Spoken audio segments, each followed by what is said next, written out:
बिस्मिल्लाहिर्रहमानिर्रहीम।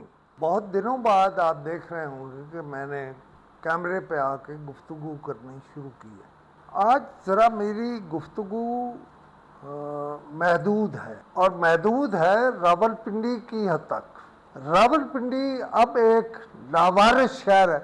हनीफ अब्बासी तो जो शहर की लड़ाइयाँ हैं, मैंने और कई नाम जानबूझ के नहीं लिए। मसलन एक साहब हैं, एक एमपीए हैं, जिन्होंने अस्पतालों के जेली ठेके ले रखे हैं। रावलपिंडी के एमपीए वो अस्पतालों में घुसे हुए हैं, उनको माल आया है, लिहाजा उन्हें शहर से कोई गरज नहीं। दूसरा, मेरे साथ मौजूद हैं मेरे एक साथी जो बहुत तवील अरसा मेरे साथ काम करते रहे और कर रहे हैं। वो रावलपिंडी पे उनकी ज़रा कमांड अच्छी है। अभी जो गुफ्तगू करूँगा तो दरम्यान में वो लुकमा दिया करेंगे। लेकिन शहर में सबसे बड़ा झगड़ा ये है कि एक साहब जो राजा शिरोज हैं, उन्होंने हनीफ अब्बासी की दौड़ें लगवा दी। बल्कि उनका कहना यह है कि मैंने 5 करोड़ रुपया दिया था, मुझे 5 करोड़ और तकरीबन 50 या 60 लाख रुपया अभी मिलना है, 30-40 लाख मिल गया। ये गुफ्तगू मैं कई दिन कई व्लॉग्स में करूँगा। आज शुरू करते हैं और सबसे पहले बात करते हैं नाला लई से। आपने अगर देखा हो रावलपिंडी नाला लई की सैलाब में या सफाई में या किसी मामले में तस्वीर बनानी होती है, मकामी इंतजामिया मकामी सियासतदान आपस में मिले हुए हैं और ग्वाल मंडी के पुल पर खड़े होकर तस्वीर छपवा देते हैं। लोग अवाम में नहीं जाते, अवाम की बात नहीं सुनते। उसकी वजह क्या है? उसकी वजह यह है कि जो आप उसे भाषा कह लें, भाषा शायद जिम्मेदार है लई की सफाई का। सुबह सुबह अगर आप पिंडी जाएं तो गंदगी के ट्रक नाला लई में फेंके जा रहे होते, इसलिए कि वासा बाद इसी गंदगी को निकालने के पैसे भी लेता है। अब तक कितने अरबों पर गंदगी के नाम पर, नाला लई के नाम पर, सफाई के नाम पर खुर्द-बुर्द हो गए होंगे।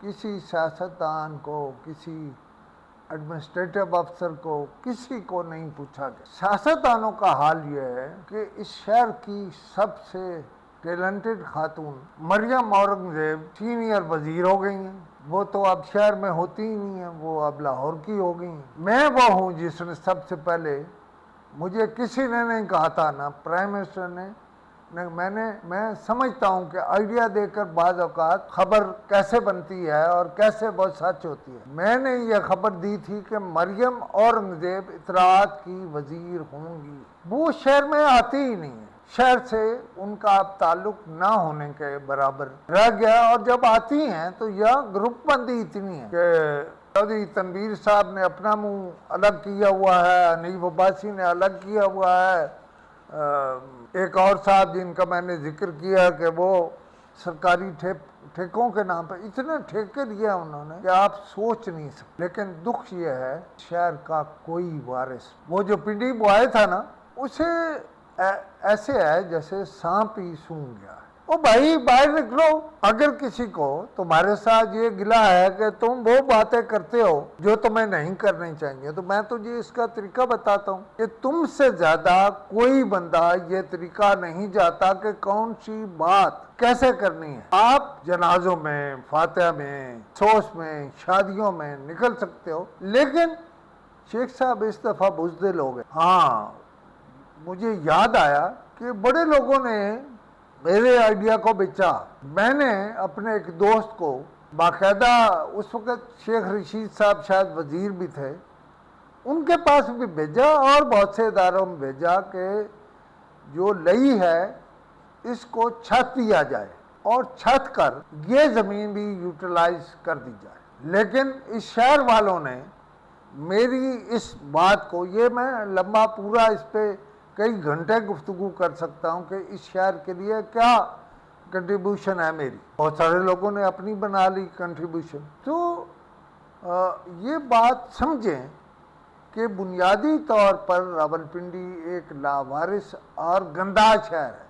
गंदा गंदगी की वजह से है, ویسے اس پہ اللہ کا بڑا فضل ہے. ابھی آپ کو میں چلتے چلتے یہ بھی بتا دوں، اور میں کنٹونمنٹ بورڈ کے سربراہ سے یہ کہہ رہا ہوں کہ حضور یہ تو معلوم کرائیے کہ کتنی ہورڈنگز، کتنی سکرینز میڈیا سے متعلق چیزیں ہوتے ہیں، کتنی ایسی ہیں جن کے پیسے آپ کو وصول نہیں ہو رہے، لیکن آپ موج میں، آپ کو معاملات جا رہے ہیں اور آ رہے ہیں. اس شہر میں ایک موضوع پر آج کل پھر بات کروں گا میں، وہ یہ ہے کہ حنیف عباسی نے چاندنی چوک پل کے نیچے فوڈ سٹریٹ بنوا دی. پتہ نہیں وہ کیسے بنی، مجھے یہ بھی نہیں پتا کہ تحرک کی وجہ کیا تھی. بہرحال وہ بنائی گئی. اب ایک بندہ راجہ صاحب جو ہیں وہ چیختے پھر رہے ہیں کہ راجہ شیروز کے میں نے اس کے لیے 5 کروڑ روپیہ کسی کو دیا تھا. آپ کو پتا ہے وہ خود کہہ رہا کہ میں نے فلاں کو 5 کروڑ دیا. 40 لاکھ اسے واپس مل گئے.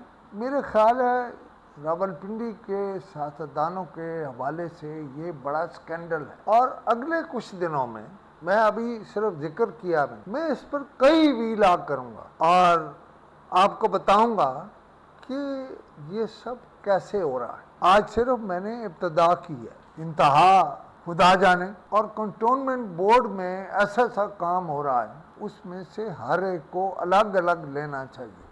میں یہ بھی کہہ دوں کہ ایک صاحب کنٹونمنٹ بورڈ سے ہمارے اخبار کے نام پر پیسے لیتے رہے، یہ میرے علم میں ہے. اسلام آباد شہر میں کوئی 3-4 چودھری ایسے بنے پھر رہے ہیں جن کا صحافت سے کوئی تعلق نہیں، صحافت ان کا پیشہ بھی نہیں ہے، لیکن میرے نام کو بیچتے رہے ہیں. میں اگلے کچھ دنوں میں ان کا بھی سب کو کچا ٹھٹا جو ہے وہ نکالوں گا. آپ یہ سمجھیں، میرے ساتھی جو ہیں جو کام کر رہے ہیں اس سٹوری پہ، ان کا نام ہے محمد ایاز، میرے پرانے ساتھی. ان کا فون نمبر بھی آپ کو ابھی مل جائے گا اور مجھ سے بھی آپ بات کر سکتے ہیں. میرا نمبر بھی آپ کو اسی ویلاگ میں مل جائے گا. بہت شکریہ، بہت محبت.